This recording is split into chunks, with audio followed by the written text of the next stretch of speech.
Olá, tudo bem com vocês?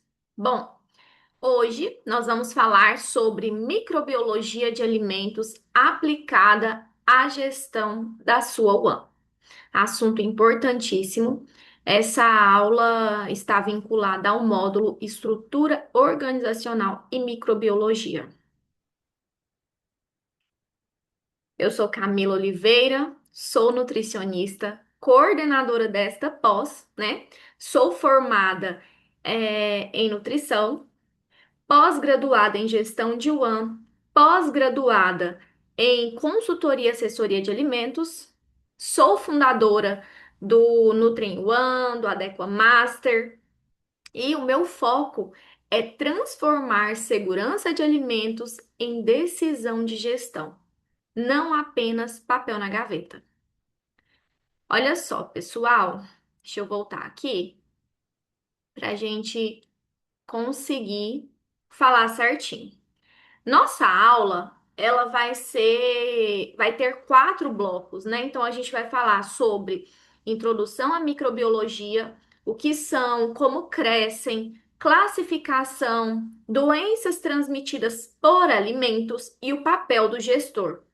Micro-organismos patogênicos, então bactérias, vírus, fungos, que são vilões e como controlar cada um.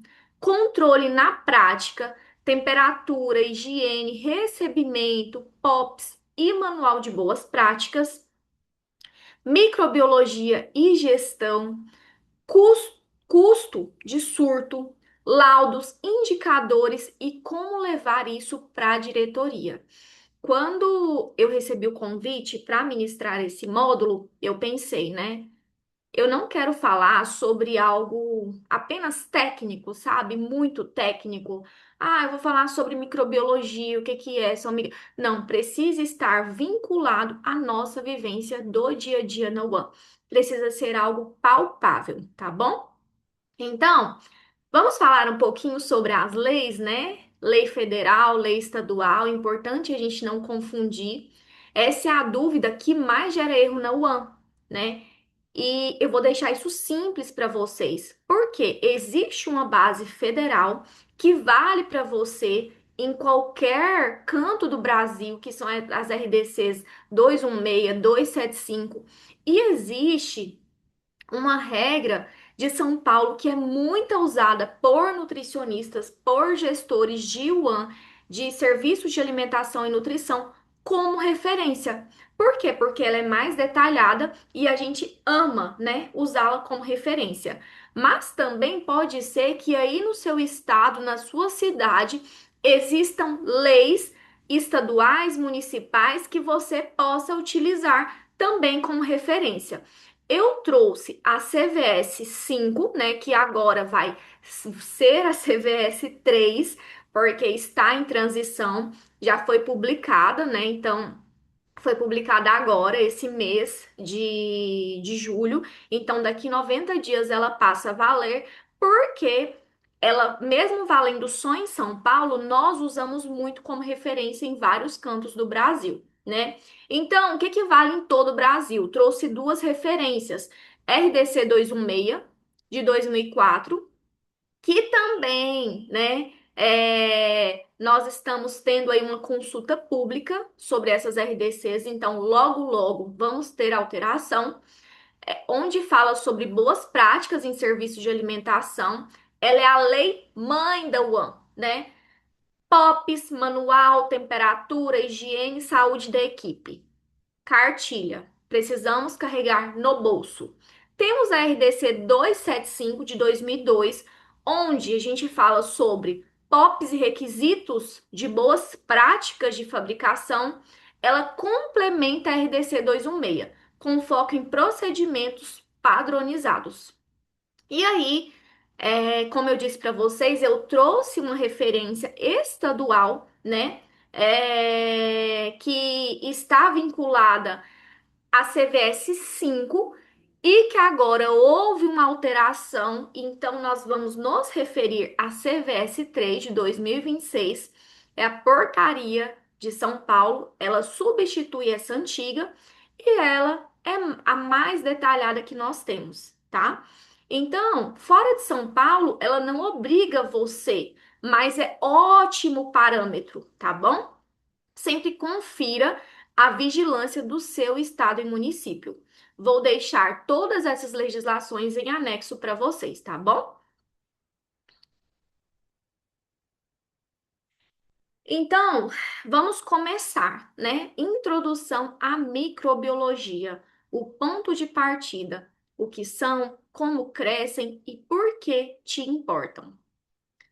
Gente, conceitos fundamentais. Eu sei que a gente sofre tanto com conceitos, né? Porque quando a gente pensa assim, na faculdade, né? Nós já passamos por várias situações. Eu falo que a gente sofre muito nos primeiros períodos, porque, meu Deus, é tanta teoria, a gente quer viver o quê? A prática logo. Então, o que são, afinal, esses micro-organismos? Eu trouxe numa linguagem de Yuan, tá? Para a gente conseguir entender melhor e até para a gente entender como que a gente vai passar isso para os nossos colaboradores. Seres vivos pequenos demais para você enxergar. Simples. São invisíveis a olho nu e estão praticamente em tudo à sua volta, no ar, na água, na sua pele, nos alimentos e nas superfícies. A maioria é inofensiva, alguns deterioram o alimento e uns poucos causam doenças. Esses são o seu foco como gestor, tá bom? É, Uma bactéria vira mais de 1 milhão em 7 horas. Importante esse dado, né? 20 minutos é o tempo que uma bactéria leva para poder causar um estrago.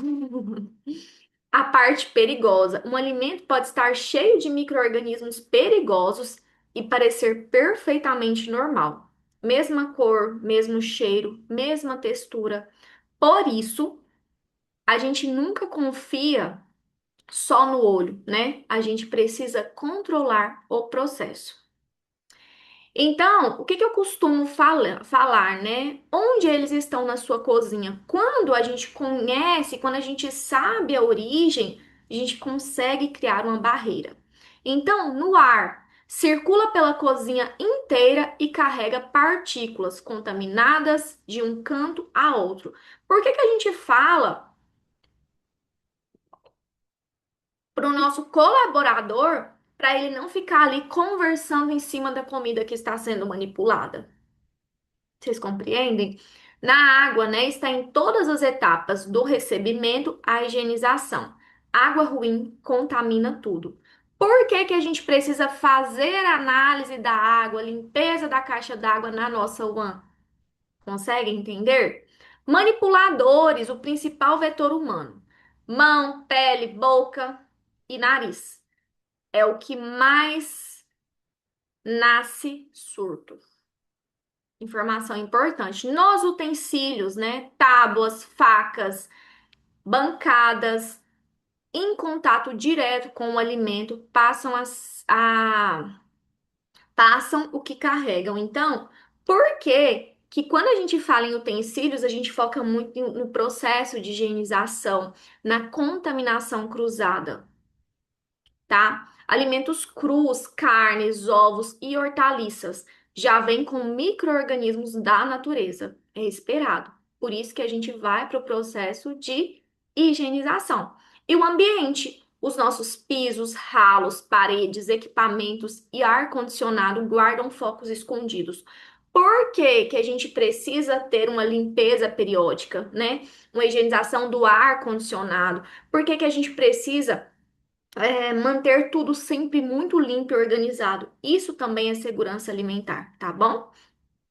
Então, quais são os fatores de crescimento desses micro-organismos, né? O que que faz um micro-organismo se multiplicar?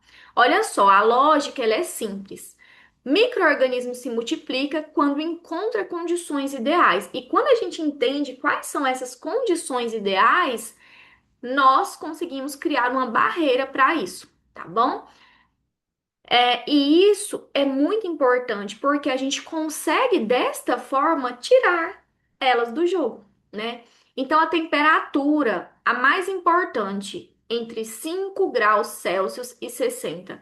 Essa é festa para as bactérias.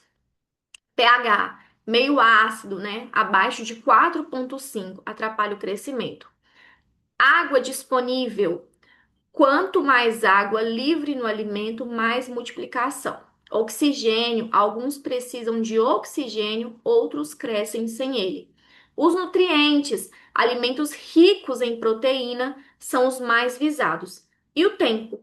Dê tempo a elas e a conta vira exponencial.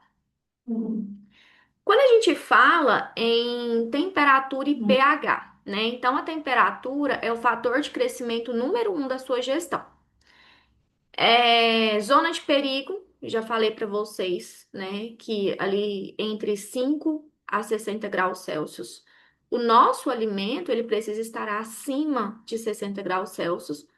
E se for resfriado, abaixo de 5 graus Celsius.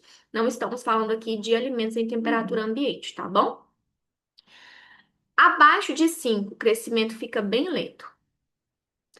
Acima de 60, a maioria das bactérias são destruídas. Não é só cozinhar quente, é não deixar parado na zona morna. Então, sabe aquele alimento que a gente prepara e deixa ali em cima do fogão, não coloque em um pass-through, não coloque em uma cuba e deixa ali por horas em cima do fogão? Tá aí um perigo, né? Na prática, o feijão pronto, esquecido no fogão, desligado a 40 graus Celsius. Zona de perigo. Arroz. Ah, mas o arroz não vai perder, gente. A gente não pode arriscar, tá bom?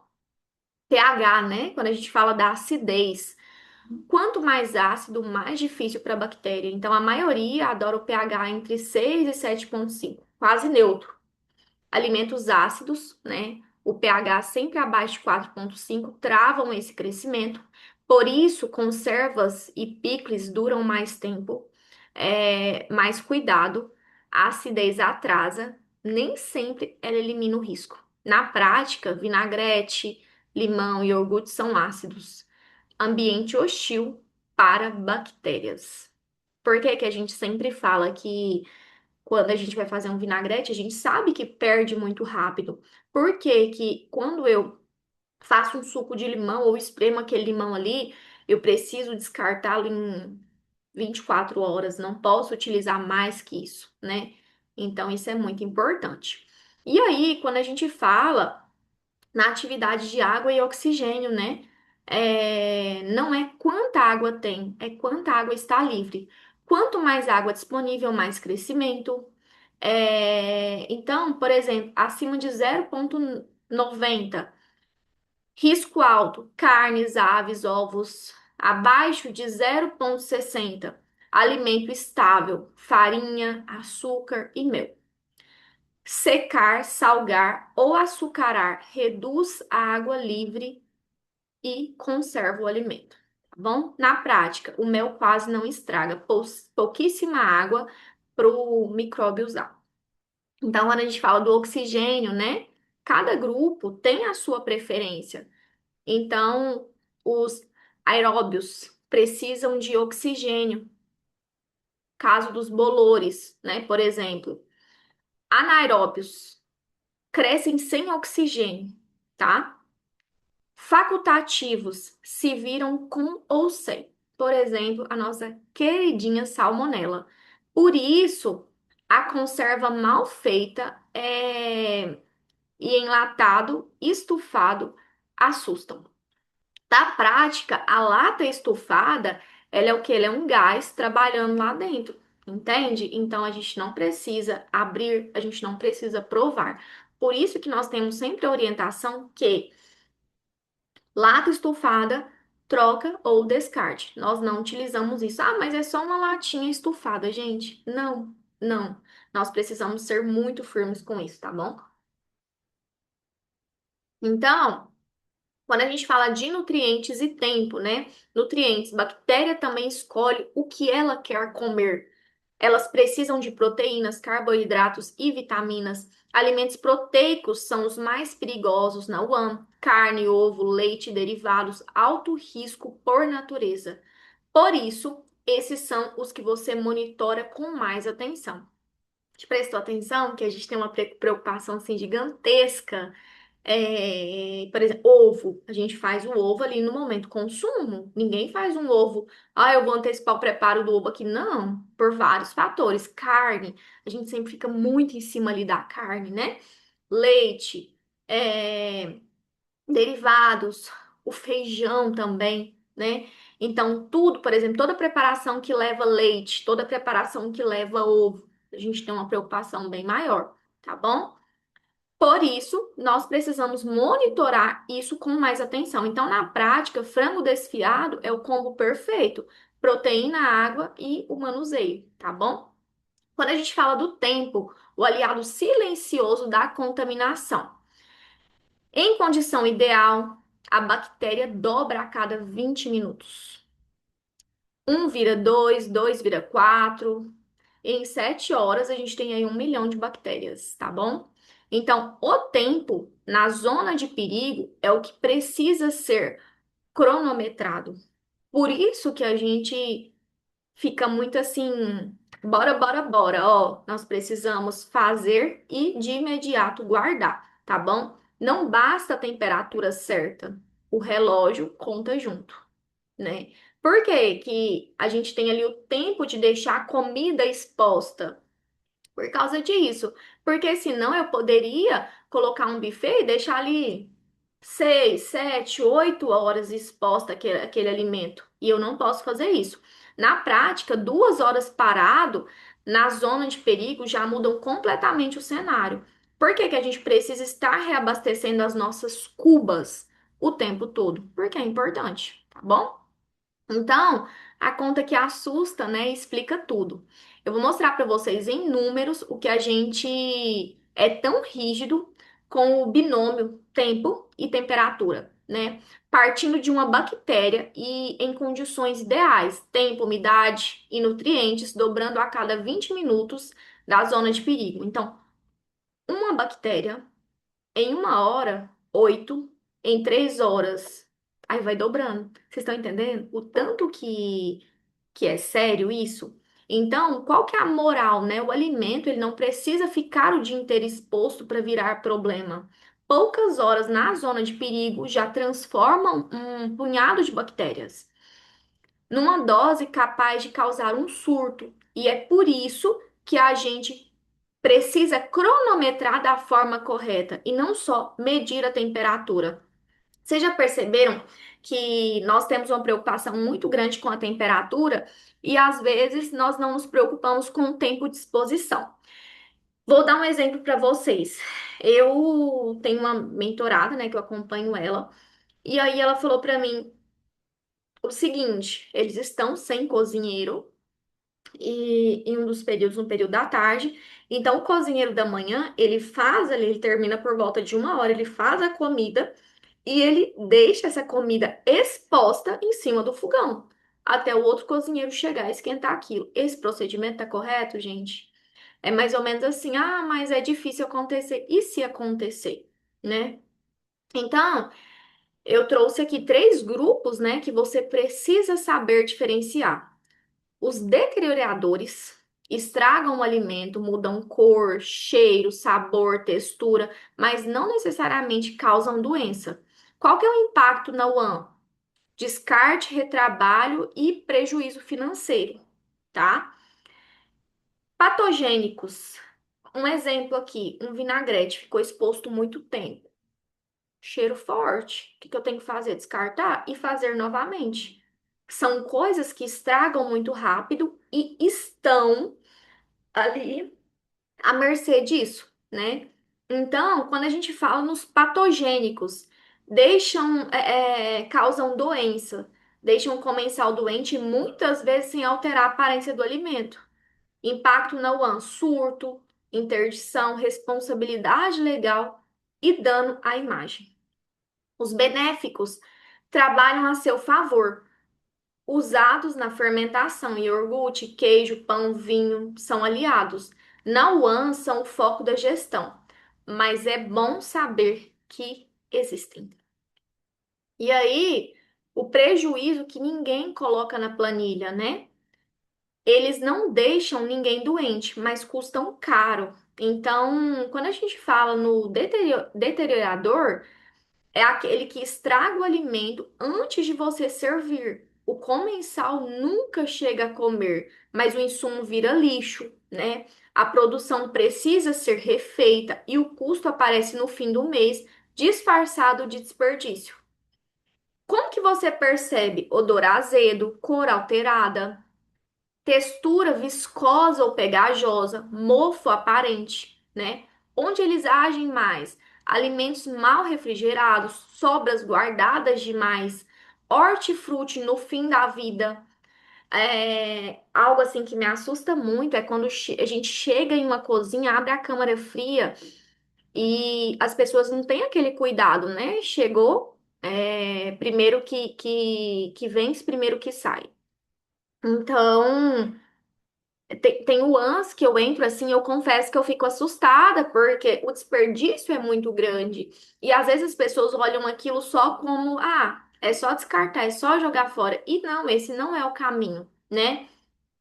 Então, qual que é o custo real disso, né? Cada quilo descartado é insumo pago, é mão de obra, é retrabalho e some no final do mês, tá? Então, como que a gente precisa controlar isso, nós como gestores? Recebimento criterioso, PVPS, refrigeração correta e giro de estoque planejado. Eu sempre falo assim: chegou na sua WAN, a primeira coisa que você vai fazer, bater o ponto, vai na câmara fria, vai nesses lugares que são mais, né? Vê se tá funcionando. Gente, vocês precisam ir até a câmara fria de vocês. Vai cedo, vai no meio da tarde, vai antes de sair. Pelo menos 3 vezes no dia. Olha se tá tudo ok, verifica a temperatura. A gente demora para pegar. E isso pode causar um estrago muito grande. Imagina você saindo da sua UAN, você não olha a temperatura da sua câmara fria e digamos que está oscilando, está mais baixo, pensa o estrago que é uma noite com a câmara fria desligada. Então, isso é muito importante e a gente precisa se atentar, tá bom? E aí nós temos os que não avisam, né? E por isso eles assustam. O alimento parece perfeito e está te enganando. Essa é a diferença crucial do patogênico. Ele deixa a pessoa doente, muitas vezes sem mudar a cor, cheiro ou textura. Você não consegue enxergar, cheirar ou provar o perigo. Só o controle de processo protege, nunca os sentidos. Aqui a gente consegue sentir o cheiro e já descartar. Aqui não. Qual que é a regra de ouro? Nunca decida a segurança de alimento pelo aspecto. Decida pelo processo e pelo registro. Quem sofre mais? Crianças, idosos, gestantes, imunossuprimidos. Quem aí é nutricionista de honra hospitalar sabe o quanto é difícil, o quanto o nosso controle precisa ser redobrado, né? O quanto os processos são mais criteriosos. Quem trabalha com comida transportada tem uma dificuldade muito grande com isso. Então, os mais vulneráveis à doença, tá? Defesa, binômio tempo-temperatura, higiene e documentação de tudo que foi feito. Retira a amostra, tira a temperatura, controla tempo, controla a temperatura. Esse ponto é crucial. Seu maior ponto, o manipulador, principal porta de entrada e, quando treinado, principal barreira. Eu sempre falo que os nossos manipuladores, muitas vezes, a gente tem que focar muito na questão da higienização das mãos, a conversa ali em cima do alimento, é, enfia a mão no bolso, pega o celular, volta a manipular. Vai na maçaneta da porta, abre uma porta, volta a manipular. Então, gente, isso não é ser, é muito chato, é cheio de cri-cri. Não, isso é antecipar o problema. Eu não quero que esse problema ocorra. Por isso que os nossos manipuladores precisam estar muito bem treinados para isso, tá bom? E aí, a gente precisa entender que nós temos a contaminação, deterioração e infecção, né? São 3 estágios e cada um custa mais caro. Então, quando a gente fala no estágio 1 da contaminação, o microorganismo, ele chegou ao alimento, ele pode estar lá sem nenhum sinal visível. É o mais traiçoeiro, você não vê. Risco invisível exige controle de processo. Quando a gente fala no microorganismo que deteriora o alimento, ele agiu e deixou marcas, né? Então, cor alterada, cheiro azedo, textura estranha, um mofo, perda já consumada. Então, o que que a gente tem que fazer? Descarte imediato, insumo perdido, mas investigar a causa. O que que aconteceu? Aonde nós erramos aqui dentro desse processo? Quando a gente fala na infecção, né? A intoxicação já é o estágio 3, o alimento chegou ao comensal, foi consumido e a pessoa adoeceu, o estágio mais grave de todos, tá? Então, surto, vigilância, interdição, responsabilidade do RT. Isso aqui é gravíssimo, porque causa um desgaste muito grande, né? Ali até a gente conseguir ali fazer uma análise, ter o resultado, provar ou não provar que o alimento estava contaminado. E às vezes a gente falha em um pequeno item do processo, mas isso acaba acontecendo e é muito difícil. Então, agora eu vou falar para vocês o que que é uma DTA, né? Uma doença transmitida por alimento. E aqui vocês podem usar esse material também para treinar os colaboradores de vocês, né? Por que que ela te importa? Ela é qualquer doença causada por comer alimento ou beber água contaminada, né? Por agentes biológicos, químicos ou físicos. Na UAN, o foco é sempre biológico, os micro-organismos. Como que ela se manifesta, gente? Náusea, vômito, diarreia, cólica, febre, da leve exposição ao quadro grave que interna, tá bom? Então, assim, a gente sabe que não é fácil. Quem é mais afetado? Crianças, idosos, gestantes, imunossuprimidos, têm quadros mais sérios e de maior risco. Onde mais acontece? Boa parte dos surtos nasce em casa e em serviços de alimentação, né? A sua UAN entra aqui. Então, por que que muitas vezes nós que trabalhamos com alimentação, a gente tem um cuidado muito redobrado com os lugares que a gente come. E muitas vezes a gente mesmo tendo todo esse cuidado, a gente muitas vezes acaba comendo na rua um alimento estragado. Por quê? Porque a gente não consegue controlar tudo, a gente consegue controlar dentro da nossa cozinha, né? Na nossa casa, na nossa UAN, tá bom? Então, qual que é a boa notícia? A imensa maioria é evitável. Quase todo surto tem uma falha de processo por trás. Vocês entendem que processo não é só na gestão em si, quando a gente fala em gestão, né? Ali eu preciso ter um processo de recebimento. Não é só para receber a mercadoria correta, mas também para eu não evitar, para eu poder evitar um surto alimentar. E aí, os três caminhos da doença, né? Infecção, intoxicação e toxinfecção.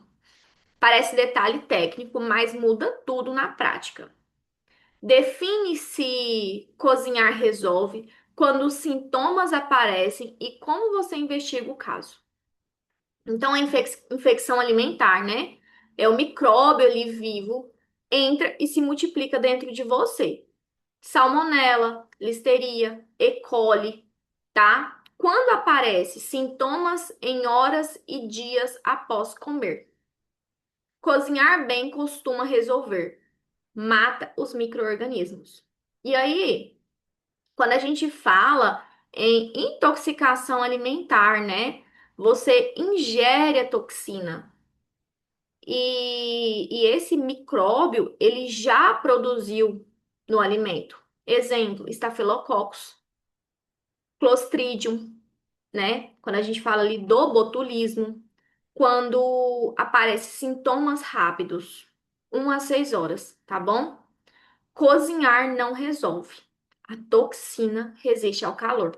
Então, a gente precisa ter um ponto de atenção aqui muito sério. Quando a gente fala em toxinfecção alimentar, o micróbio entra e produz a toxina dentro do organismo, tá bom? Então, a gente tem ali bacilos, né, como exemplo. E quando aparece, os sintomas aparecem entre 8 e 24 horas, tá bom? Controle de temperatura pós-cocção é o que protege. E aí, aqui eu trouxe alguns dados, né, que todo gestor deve saber de cor, tá? 34% dos surtos ocorrem em residências, o principal local. Serviços de alimentação vem logo atrás. 84% dos surtos com o agente identificado são causados por bactérias. Primeiro, né? O primeiro, E. coli é o agente mais frequente, seguida de estafilococcus e salmonella. Duas ou mais pessoas com o mesmo sintoma pela mesma fonte já configuram surto alimentar. Importantíssimo isso aqui, tá bom? Então, eu coloquei aqui as fontes para vocês, né, do Ministério da Saúde. Então, qualquer coisa vocês podem consultar. Quais são os alimentos mais envolvidos, né? Água e alimentos mistos lideram como veículo. Carnes, ovos e preparações à base de ovo. Gente, a tal da maionese caseira. Meu Deus do céu, a gente quer morrer, né? Arroz e massas guardados sem controle. O tal do, eu vou deixar o arroz dormir da noite pro dia aqui fora da geladeira, não vai ter problema nenhum. Seríssimo. Então, leite, derivados e hortaliças cruas, né? Quais são as causas mais frequentes? Tempo e temperatura mal controlados, manipulação incorreta pela equipe, matéria-prima já contaminada, então eu permiti que entrasse na minha UAN. Higienização insuficiente de mãos e superfícies. E aí, segurança de alimentos é gestão, não é sorte. O surto, gente, não é azar. Quando acontece um surto, ai meu Deus, por que que aconteceu comigo? Nossa, que azar. Não, é gestão, tá? Não é porque escolheu você, mas infelizmente você errou em algum ponto do processo, tá? Então, quando a gente fala surto, não é azar, ele acontece porque algum ponto do processo falhou. E essa falha, na maioria das vezes, ela era previsível e evitável. A gente sabe quando pode acontecer. Processos bem definidos, então POPs claros, atualizados, treinados para cada operação crítica. Documento vivo, criado, implementado e monitorado. Não adianta ter documento na gaveta. Não resolve, tá bom? Monitoramento contínuo. Então, o binômio tempo-temperatura registrado, não só observado. Não adianta a gente pegar ali as planilhas de temperatura no final do dia, fazer uma suposição de temperatura e colocar ali. Não, eu preciso acompanhar, eu preciso entender aonde foi o meu erro de processo, né? O termômetro vale tanto quanto a faca na cozinha. Então, gente, por favor, mantenham os termômetros de vocês calibrados, troquem quando necessário. A equipe que entende, né? Quem entende o porquê age diferente de quem só segue ordem. Por que que eu estou fazendo esse processo? Por que que esse processo é diferente? Por que que esse processo é importante? Não é só encheção de saco. Então, a gente precisa treinar com compreensão e não com obediência mecânica. E aí, a gente também não adianta a gente fazer um treinamento e só usar uma linguagem técnica ali super pesada, sabe? Não. Eu preciso que o meu colaborador, ele entenda o que que eu estou falando. E aí, eu até assisti uma aula essa semana aqui na pós. O que a professora falava? Se eu precisar falar no lugar de micro-organismo, falar micróbio, que é o mesmo termo que eu estou usando aqui para vocês, eu vou usar. Porque o meu colaborador, ele precisa entender e ele não vai entender a linguagem técnica. A gente precisa de uma linguagem mais acessível, tá bom? A documentação completa, então, em caso de surto, é o registro que protege você, né? O RT. Sem registro, não há defesa, nem para a empresa, nem para o nutricionista. Gente, teve um surto alimentar. Eu não tenho amostra, eu não tenho registro de temperatura. Como que eu vou me defender disso? Não tem como. E aí, eu trouxe um estudo de caso. Na verdade, não é nem um estudo de caso, é uma situação, né? E aí, aqui eu trouxe uma reflexão para vocês entenderem. Então, o macarrão de 5 dias, né? A queridinha ali, a Bacillus. O que que aconteceu, né? Bélgica 2008, um estudante de 20 anos preparou um macarrão, deixou o prato em temperatura ambiente por 5 dias e reaqueceu no micro-ondas antes de comer. Cerca de 30 minutos depois, começou com dor abdominal, náuseas, vômito intenso. Foi encontrado morto na manhã do dia seguinte, cerca de 10 horas após a refeição, por falência hepática. Vocês têm noção disso aqui? O tanto que isso é sério? Coloquei a fonte aqui pra vocês, tá? Pra vocês olharem. Mas, tipo assim, gente, quem deixa um macarrão em temperatura ambiente por 5 dias, né? Então, qual que foi a causa raiz? Os esporos, né? Da Bacillus sobreviveram ao cozimento e, com o prato dias fora da geladeira, germinaram e produziram a bactéria, uma toxina termoestável que reaquecimento não destrói. Então,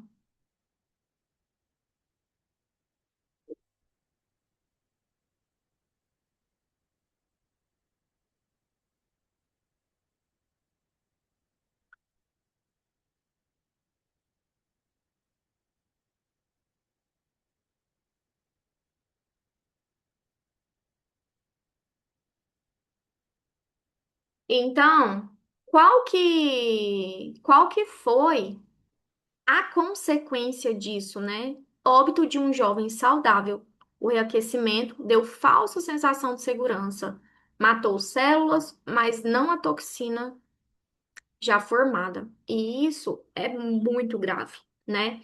Então, quando a gente fala assim, pense como um gestor na sua WAN, quanto tempo o alimento pronto fica fora de refrigeração antes de ir para a câmera? Reaquecer resolve um alimento mal conservado? Você acha que resolve ou não?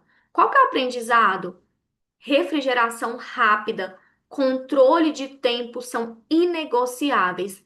Gente, a gente precisa ali, eu sempre falo assim, nossas salas de pré-preparo nas cozinhas que eu frequento, né, que eu supervisiono, faço auditoria, são todas refrigeradas, tem ar condicionado, a gente entra lá, tá na temperatura correta. Então, isso é muito importante, tá bom? Então, a toxina pré-formada não se conserta no fogo. É uma ilusão. E aí eu encerro por aqui esse primeiro bloco e a gente já já vai falar sobre o bloco 2, onde nós vamos falar sobre os principais micro-organismos patogênicos, os vilões, né? Bactérias, vírus e fungos. Até mais.